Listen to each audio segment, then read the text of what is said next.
Class 25 load stitch. ఇది చాలా main and important stitch.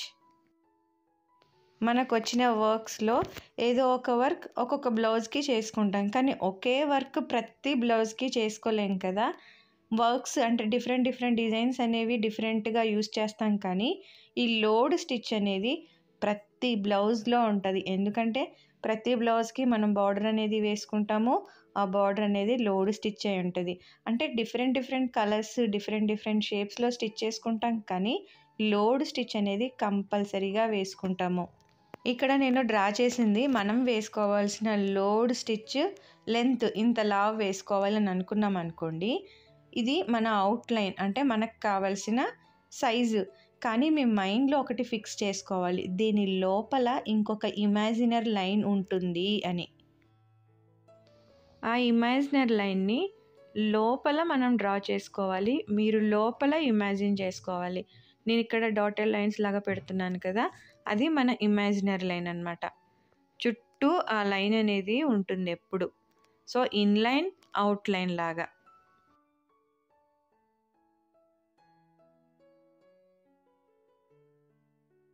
ఈ లోడ్ స్టిచ్లో మీరు ఇంకొకటి గుర్తుపెట్టుకోవాల్సిన ఇంపార్టెంట్ పాయింట్, ఫస్ట్ నుంచి లాస్ట్ వరకు సేమ్ స్లాంటింగ్ని మెయింటైన్ చేయడం. అంటే స్లాంటింగ్గా స్టిచ్ చేయడం రావాలి మీకు. సో దానికోసం మనం ఏం చేయాలి, లెఫ్ట్ సైడ్ నెక్ నుంచి మనం ఎప్పుడైనా సరే స్టార్టింగ్ అనేది చేస్తామో, ఆ స్టార్టింగ్ పాయింట్లో అంటే లెఫ్ట్ సైడ్ ఉండే లోడ్ స్టిచ్లో ఈ కార్నర్లో మనం ఈ విధంగా స్లాంటింగ్ అనేది డ్రా చేసి పెట్టుకోవాలి. యాక్చువల్గా ఇక్కడ మనం వర్క్ అనేది స్టార్ట్ చేస్తాం, దానికి ఆపోజిట్లో స్లాంటింగ్ లైన్ని మనం డ్రా చేసి పెట్టుకోవాలి. ఈ స్లాంటింగే చివరి వరకు మనం మెయింటైన్ చేయాలన్నమాట. చివరి కార్నర్ అంటే రైట్ సైడ్ వచ్చేంత వరకు ఈ సేమ్ స్లాంటింగ్ని మెయింటైన్ చేయడం అనేది ఇంపార్టెంట్. ఇది మన లెఫ్ట్ సైడ్ నెక్, ఇది కార్నర్ లెఫ్ట్ సైడ్. ఇక్కడ స్టార్ట్ అనేది చేసుకోవాలి అవుటర్ లైన్ మీద. అవుటర్ లైన్ మీదకే ఒక రింగ్ తీసి మళ్ళీ అక్కడే ఒక సపోర్ట్ రింగ్ వెనకాలకి లాగేయండి, బటన్ హోల్ లాగా. అవుటర్ లైన్ మీదకి అటు సైడ్ అవుటర్ లైన్ మీదకే సపోర్ట్ రింగ్ తీసుకోవాలి. ఎటు మూమెంట్ ఉంటే అటే సపోర్ట్ రింగ్ ఉంటుంది. ఇప్పుడు కిందకి వెళ్తున్నాం కాబట్టి కిందకి సపోర్ట్ రింగ్ తీసా, మళ్ళీ పైకి వచ్చామో అటు సైడ్ అంటే అటు సైడ్ మనకి మూమెంట్ ఉంది కాబట్టి అటు సైడ్ సపోర్ట్ రింగ్ తీసుకోవాలి. ఇప్పుడు మళ్ళీ ఇటు సైడ్ కిందకి సపోర్ట్ రింగ్. మనకి అటు ఇటు 2 లైన్స్ అటు 2 లైన్స్ ఎప్పటిదాకా కనిపించవో అక్కడి వరకు అవుట్లైన్ మీదే వస్తుంది మనకి. ఒక 4 to 5 రింగ్స్ వస్తాయి ఇలాగా. తర్వాత ఎప్పుడైతే మనకి ఈ 2 లైన్స్ ఆ 2 లైన్స్ ఎగ్జాక్ట్గా కనిపిస్తాయో అప్పుడు మనము ఇన్లైన్ మీదకి అవుట్లైన్ మీదకి మళ్ళీ ఇన్లైన్ అవుట్లైన్, మళ్ళీ ఇన్లైన్ మీదకి అవుట్లైన్ మీదకి ఇన్లైన్ అవుట్లైన్. ఇంకా ఇంతే. ఆ ఇన్లైన్ అవుట్లైన్ మీద తీసుకునే రింగ్స్ అన్నీ ఈక్వల్గా వస్తాయి. ఈ మధ్యలో తీసుకునేవి డిస్టెన్స్ని బట్టి వస్తాయి.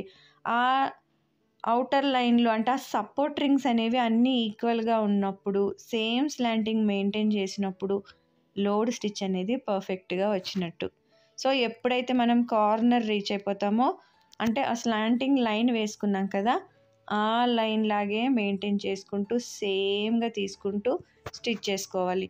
నేను ఇక్కడ కార్నర్ని రీచ్ అయిపోయాను కదా, ఇంక ఇక్కడ నుంచి ఇదే స్లాంటింగ్ మెయింటైన్ చేయాలి మనం. ఎక్కడ డిస్టెన్స్ ఇవ్వకుండా పక్కనే స్టిచ్ చేసుకుంటే సరిపోతుంది. అలా రావడానికి టైం పడుతుంది, ఫస్టే రాదు. ఎంత స్లోగా నేర్చుకుంటే అంత స్లోగా నేర్చుకోండి, కానీ రింగ్స్ అనేవి పర్ఫెక్ట్గా తీయడం నేర్చుకోండి. మీకు ఆ రింగ్స్ పర్ఫెక్ట్గా తీయడం వచ్చేస్తే ఈజీగా స్టిచ్ అనేది కూడా వచ్చేస్తుంది. ఎంత ఫాస్ట్గా నేర్చుకున్నాం అనేది ముఖ్యం కాదు, పర్ఫెక్షన్ వచ్చిందా లేదా అనేది ముఖ్యం. సో జాగ్రత్తగా నేర్చుకోండి. ఎన్ని టైమ్స్, ఒక 100 టైమ్స్ కుట్టినా పర్వాలేదు, ఎన్ని టైమ్స్ కుడితే అంత పర్ఫెక్షన్ వస్తుంది, అంతా తిరుగుతుంది. ఇంకోటి గుర్తుపెట్టుకోవాల్సింది, రింగ్స్ టైట్గా పట్టుకొని కింద థ్రెడ్ టైట్గా పట్టుకొని అలా లాగొద్దు. మీడియం సైజ్ లూజ్గా పట్టుకోవాలి. ఆల్రెడీ నేను బేసిక్స్లోనే చెప్పాను కదా, మీడియం సైజ్గా పట్టుకోవాలి లూజ్ అనేది. రింగ్స్ కొంచెం ఫ్రీగా రావాలి. టైట్గా వచ్చిందనుకోండి క్లాత్ ఇలా ముడుచుకొచ్చినట్టు వస్తుంది, అలా రాకూడదు. అలా వస్తుంది అంటే మీరు రింగ్‌ని కానీ, లేదు కింద థ్రెడ్‌ని కానీ టైట్‌గా తీస్తున్నట్టు. సో, ఈ విధంగా మెల్లిగా మెల్లిగా లోడ్ స్టిచ్ అనేది నేర్చుకోండి. చివరి నుంచి చివరికి వరకే మనం స్లాంటింగ్ డ్రా చేసుకున్నాం. మీకు అలా రావట్లేదు అనంటే 1 ఇంచ్, 2 ఇంచ్ వరకి కూడా మీరు డ్రా చేసుకొని అదే మెయింటైన్ చేయండి స్లాంటింగ్ అనేది. కంటిన్యూగా స్టిచ్ చేస్తూ సేమ్ థ్రెడ్ అనుకోండి, ఇలాగే చివరి వరకు స్టిచ్ చేసుకుంటూ వెళ్ళిపోండి. ఒకవేళ నాకొద్దు, నేను ఇంకో డిఫరెంట్ కలర్ థ్రెడ్ యూజ్ చేస్తాను అని అనుకుంటే అది ఏ విధంగా స్టార్ట్ చేయాలో చూపిస్తాను. ఇప్పుడు మనం ఇన్ లైన్ మీదకొచ్చామా, అవుట్ లైన్ మీద సపోర్ట్ రింగ్‌కి బదులుగా రెండో రింగ్ తీసుకొని ఎండ్ నాట్ వేసేసుకోవాలి. సో, సపోర్ట్ రింగ్‌కి బదులుగా మనకి ఎండ్ నాట్ వస్తుందక్కడ. ఇప్పుడు ఇంకో కలర్ థ్రెడ్‌కి వెళ్తున్నాము అనంటే ఈ ఓల్డ్ థ్రెడ్ అంటే పింక్ కలర్ థ్రెడ్‌ని సిజర్స్‌తో ఖచ్చితంగా కట్ చేసేసి ఇంకో కలర్ థ్రెడ్ తీసా. అవుట్ లైన్ మీద నుంచి ఇన్ లైన్ మీదకి support ring, direct in line మీదకి వెళ్ళడం. మళ్ళీ అవుట్ లైన్ నుంచి ఇన్ లైన్ నుంచి అవుట్ టు ఇన్ లైన్, మళ్ళీ అవుట్ లైన్ నుంచి in line, out to in line. ఇంకా మళ్ళీ సేమ్ ప్రాసెస్ చివరి దాకా. In line, out line, in line, out. Button hole stitch చెప్పేటప్పుడు చెప్పాను, మీకు ఇది చాలా యూజ్ అవుతుంది, బటన్ హోల్ బాగా నేర్చుకోండి అని. ఇక్కడ మనం వెనకాలకి లాగేది, సపోర్ట్ రింగ్ తీసేదంతా బటన్ హోల్ స్టిచ్ టైపే. అక్కడ మీరు పర్ఫెక్ట్గా ఉంటే ఇక్కడ ఈజీ అయిపోతుంది మీకు. సో, వెనకాలకి లాగుతున్నామా, ఆ వెనకాలకి లాగడం అనేదే బటన్ హోల్ స్టిచ్. సో, ఈ విధంగా మనకి లోడ్ స్టిచ్ అనేది కంటిన్యూ చేసుకుంటూ వెళ్ళిపోవాలి. ఎప్పుడైతే మనం ఎండ్ దగ్గరికి అంటే లాస్ట్ స్లాంటింగ్‌కి రీచ్ అయిపోతామో అక్కడ మనం స్టార్టింగ్ పాయింట్ ఎలాగ స్టిచ్ చేసామో ఎండ్ పాయింట్లో కూడా అదే విధంగా స్టిచ్ చేసుకోవాలి. నేను ఫుల్ స్లాంటింగ్ రీచ్ అయిపోయాను కదా, చూడండి ఆ 4 లైన్స్ అంటే ఇన్ లైన్, అవుట్ లైన్ కనిపించేంత వరకు అలాగే స్టిచ్ చేసుకుంటూ రండి. ఇక్కడ ఎట్లా స్టిచ్ చేసామో అలాగే ఇక్కడ కూడా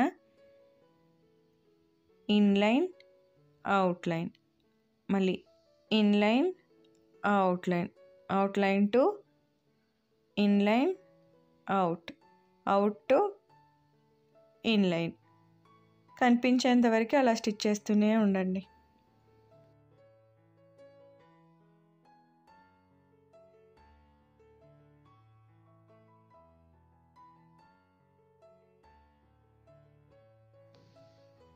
in line to out line to in line, out line, in line, out line, in line, out line, in line, out line. Direct ఆ సైడ్కే ఒక రింగ్ తీసి ఆ గ్యాప్లో మనము ఎండ్ నాట్ అనేది వేసుకోవాలి. ఈ విధంగా మనం లోడ్ స్టిచ్ అనేది వేసుకోవాలి. Corners important, slanting important, imaginary line important. ఈ 3 పాయింట్స్ మీరు గుర్తుపెట్టుకుంటే లోడ్ స్టిచ్ అనేది వస్తుంది. అండ్ మెయిన్ ఎంత ప్రాక్టీస్ చేస్తే అంత పర్ఫెక్షన్ అనేది వస్తుంది. ఇక్కడ నేను జెరీ థ్రెడ్తో చైన్ స్టిచ్ అనేది వేస్తున్నాను. జెరీ థ్రెడ్ని మనం డైరెక్ట్గా నాట్ వేసుకోలేము, సిల్క్ థ్రెడ్ లాగా. థ్రెడ్ చివర ఇలా పట్టుకొని మనం ఒక 4-5 సార్లు ముడి వేసుకోవాలి. లేదు అని అంటే సిల్క్ థ్రెడ్ లాగా నాట్ వేసుకున్నారనుకోండి, జెరీ థ్రెడ్ పైన ఉండే గోల్డ్ కోటింగ్ పోతుంది. సో, నేను ఇక్కడ జెరీ థ్రెడ్ యూజ్ చేసి ఈ లోడ్ స్టిచ్కి బార్డర్ లాగా వేస్తున్నాను. స్క్వేర్ షేప్ ఎలా స్టిచ్ చేయాలో చెప్పాను కదా మీకు, చైన్ స్టిచ్ అనేది సేమ్ ప్యాటర్న్ ఇక్కడ ఫాలో అవుతూ స్టిచ్ చేసుకోవాలి. మనం ఎటువంటి డిజైన్ అయినా సరే ఫైనల్గా వేసే చైన్ స్టిచ్ బార్డరే ఆ డిజైన్కి లుక్ వస్తుంది, బాగా ఎలివేట్ అవ్వడానికి హెల్ప్ అవుతుంది. సో, ఖచ్చితంగా బార్డర్ అనేది మనం వేసుకోవాలి. అది సిల్క్ థ్రెడ్డా, జెరీ థ్రెడ్డా, బీడ్సా ఏంటా అనేది మన చాయిస్, కానీ బార్డర్ అని అయితే ఇవ్వాలి.